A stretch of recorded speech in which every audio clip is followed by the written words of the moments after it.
Mohit, thank you so much for being here today, bro. The whole point of these chats is it's very short, but basically whoever watches it will maybe learn a thing or two that's new. Maybe we can quickly start by kind of talking about how you and I know each other.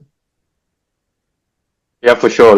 I think so. I remember you writing a post where you said that you mentioned that I guess you had read 40 plus books in a year or 50 plus books. I don't remember the exact count. And I was like, this is amazing. There's someone else doing something that I'm also doing, something very similar. And that's why I reached out and we started talking. And that's how we've been I think so. We've been in touch for the last 2 years in some way or the other. So that's the short version of how we know each other. Exactly. And where are you currently based in Adelaide, or Yes, I am in Adelaide right now. That's right. and how would you describe Adelaide as a city? Um, I would say not as good as Melbourne. That's how I would define it. Are you there by choice? Yes and no. I feel that every whatever we do in life is like a responsibility to. So yes, it is a choice for me to be here. But then, in a way, I would say it's like a means to an end. I basically came here for visa purposes. Otherwise, if given an opportunity, I would be still living in Melbourne. Mhm. So do you plan to come to Melbourne later on? Never say never because I feel like as far as opportunities are concerned, and since I came to Melbourne first, and since I have a business network, since I have my friends over there, since I have a professional network all over there, I feel that I might move to Melbourne in the future, but you never know. Okay. That's pretty interesting. And also, one more thing is you are a very big reader. I think that's how we kind of connected. You like books, I like books. What Yes. got you into reading in the first place? Oh, I think so. 15 minutes is too less for that story. Um, but then yes, I would say. I just I state Viktor Frankl's quote. He has a quote that says that when you can no longer change your situation, you're challenged to change yourself. And I feel that um, I moved to Australia to work in sport, and my background is in computer engineering. But then I saw during COVID that my passion is no longer working for me because an external situation had control over my passion. And I just thought to myself that I could be having a family right now, and it would have been very difficult. And I do not want this situation to, come again in the future. So what is something that I know is important to me, but I have not been doing it. And that was reading books. And it's I'm just understating how important reading books was to me at that time because I feel like people keep saying that you should love what you do, you should love what you do. But what if the thing that you love to do does not exist anymore? What would you do then? So that is why I came across something called purpose and meaning. And I ask myself every day that what gives my life, what's my purpose in life, and what gives my life meaning. And I think so. Reading has helped me understand both these things, and I think so. That's the importance of, and that's why I started. And I think so. I will never stop reading now. Mhm. And what kind of genre are you into? I would say hardcore self-help, mindset related books, um, and it was only through reading that I actually understood what I really enjoy, in life. Yes, for work, I work in sport. I'm passionate for sport. I've been involved in sport in some way or the other since the age of 3. But then I feel that something that I really enjoy writing about, talking about, is books and mindset. And few of my favorite topics, it's around psychology, human behavior, why people do the things that they do, why do I do the things the way I do it. And these are the topics that really interest me. And of course, initially I started reading because it was I just wanted to learn passion versus purpose. But then I continued reading because I felt that there's so much to read and so little time in life. Oh yeah, for sure. I think life is a very, very short trip. The chance of us actually being born, I believe, is 1 in 4 trillion. So that's a very Yes. big honor that we get. But I do also think that as soon as we start to understand life, that's when our time is up. But I think that's what makes life very special in a way. And if anyone kind of wants to get into self-help books, do you have one or two top recommendations that you give? I would say if you're like starting, if you want to like create like a reading habit, I would just say that read Atomic Habits. But then if you don't want to read Atomic Habits, there are a few concepts in that book which were like really helpful when I started reading. I think so you have to make it easy and comfortable for yourself to read. To make it easy and comfortable, I would say that like choose a book that does not have a lot of pages in it, like because our mind feels that since let's say there's a book that has 500 pages and there's a book that has 50 pages. So in our mind, the way we have been brought up, we actually think that this 500-page book is very difficult to read because the number of pages are just too much. So that's why make it easy and comfortable. Start with a really small book, probably a 50-page book or a 100-page book. And number two is something that I researched a lot on how to like read books and how to retain information and how to focus. That is something that people have a lot of trouble with, is like using a visual pacer, like either using your finger while you're reading or like a pen while you're reading, just keeping it below the line so that there's a thing called hand-eye coordination. And it's not only a concept, it's actually based on biology and evolution, where we used hand and eye coordination to like alert each other. For example, saying that hey, there's a tiger in those trees, or there's a rhinoceros charging towards us, so look over there. So these would be the Mhm. two things that I would recommend. Okay. And regarding Atomic Habits, that's James Clear, isn't it? Yes. I think that is also a fantastic book for productivity. They talk about habit stacking, stuff of that nature. And you were also kind of talking about how like life is a short trip, and I guess we all want to like make the most of it.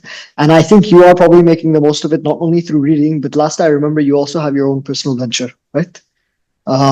Maybe if you want to or you're comfortable, you can talk a bit about that venture, and if other people are interested, how they can get onto something similar. Yes, I feel again 15 minutes would be like very little to talk about what I do like personally with my venture. But then I feel that again, right, like we are on this earth for a very short period of time. And I feel that not everyone, most of the people um, are not able to think in the right direction. They feel that money is the answer to all their problems. But then as I kept reading books on entrepreneurship, finance, and just books on like relationships and family and stuff, I've understood that if you chase something that is infinite, you will always keep chasing it all your life. Like if you have, let's say you're making 10 grand today, you would want to make 20 tomorrow, then 40 day after, then 80 after that. So that's like infinite. So you just keep chasing it all your life. But then time is something that is like finite. You are probably on this earth for, I don't know, maybe 100 years, for 120 years max, maybe. If you're So very, what's very the lucky, I mean, Yes, yes. And what's the average age right now because of like pharmaceuticals, medicines and stuff? Maybe, I don't know, 75 to 85. That's the average age right now. So time is something that is finite. So the thing that I wanted was freedom. I feel that time is equal to freedom, and of course, you do need money. You need money for options. And that's why I started writing on LinkedIn, and I started talking to people where I do not get anything in return, where I wanted to create a relationship rather than it being like a transactional, sorry, a relationship based on connection rather than a relationship based on a transaction. Because I already have a primary source of income. I didn't want to create other sources of income where I exchange time for money. I wanted to create something that is scalable and that can be duplicated by anyone. And of course, I knew that I had read enough books to understand that, and I've played sport for a long time, so I know that having a mentor in your life is so important, and that is the first thing that I actually tried to do everything by myself, and it was like very overwhelming because I didn't have guidance and direction, and that is why the thing that I did was like find a mentor and basically just ask him that how did you do it, and can you teach me to do it, because that's how I've been taught to play sport like all my life. mhm. Basically have someone kind of put you under their wing for a bit, and basically instead of you learning from your own mistakes, you're learning from theirs, so it saves you the time, right? It's almost like fast tracked or streamlined. Yes, and I feel that initially even I wanted to go down the path of being like a mindset coach or a career coach or like these other coaches that exist out there.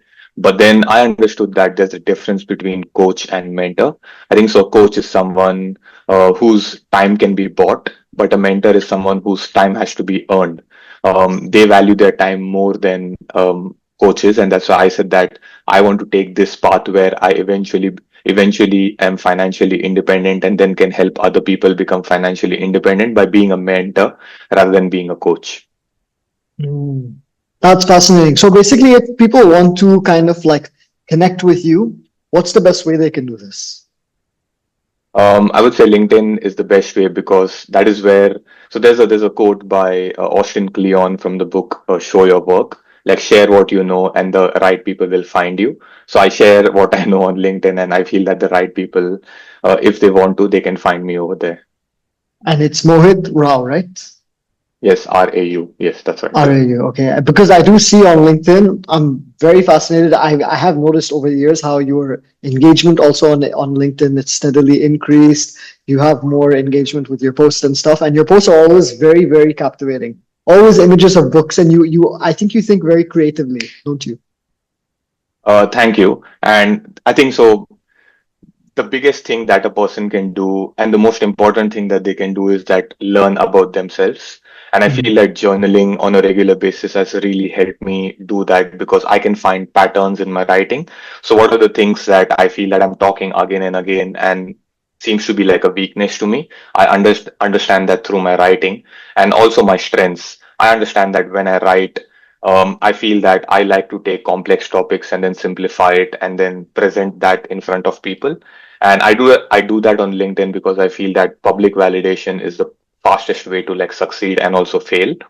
And then the feedback is instant, right? Like you might write something where, I don't know, 10,000 people might engage with that, and then you might write something where 100, even 100 people don't engage with it, and then you understand that, okay, let me find an intersection of what I like to write and what people like to read. So basically, like a Venn diagram. And I can say that today with a lot of confidence. But then 3 years ago, when I started writing, I had no clue what I was doing. And I feel that writing is a way of thinking for me. If I don't write, I'm not able to like think clearly because it's all in my mind, it's all in my head. And I learned that even through like talking to therapists and talking to counselors, where they recommend like writing because they say that when it's in your head, you can't see it, and you're just worried about it the whole time. You stress about it. It probably causes you to be like depressed also. But then when you write it down, you can actually see the words that are in your head, and that's why I feel that writing in general is like very important and can be transformative and life changing.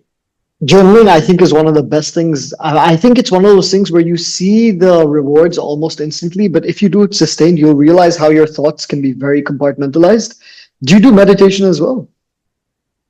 Not that much, but I do visualize where I want to be in the future, like 3 years, 5 years, 10 years down the line, probably. But I don't close my eyes for it. I just keep my eyes open. I just sit down, like in some peaceful spot, and probably in the morning, preferably in the morning, and just like think about where I want to be in the next 5 years.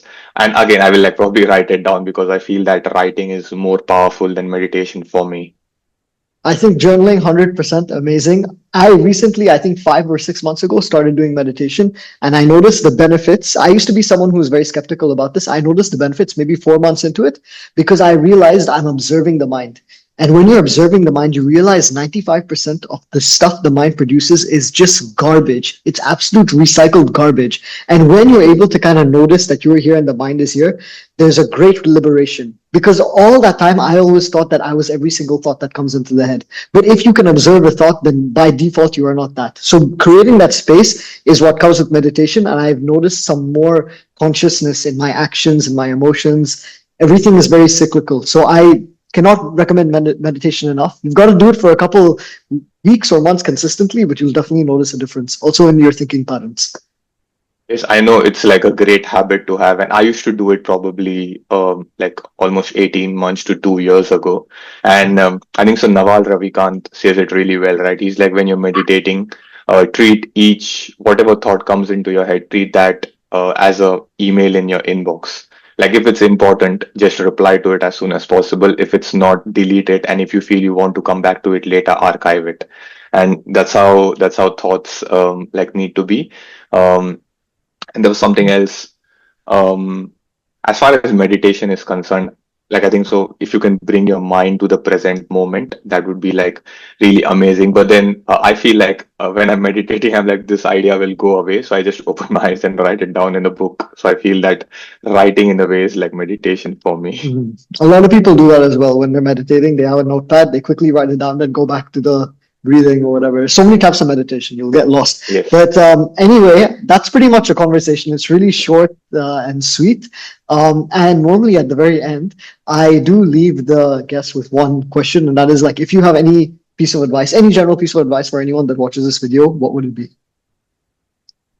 Um, I would say be kind to strangers. Like be kind, loving, and tolerant with strangers because you never know like what someone is going through. And I think so you sometimes learn it the hard way, and you might never perfect it, or you'll never be able to say that I was like kind to every person I met for like the entirety of my life. But then if you can try doing that, I think so that would be awesome, like being kind, tolerant, and loving to the strangers you meet. That is a very beautiful note to end it on. And I'll leave your LinkedIn details at the bottom in the caption if anyone is interested in connecting with you. And thank you so much for being a part of this small project, Mohit. All good. Thank you, Arjun.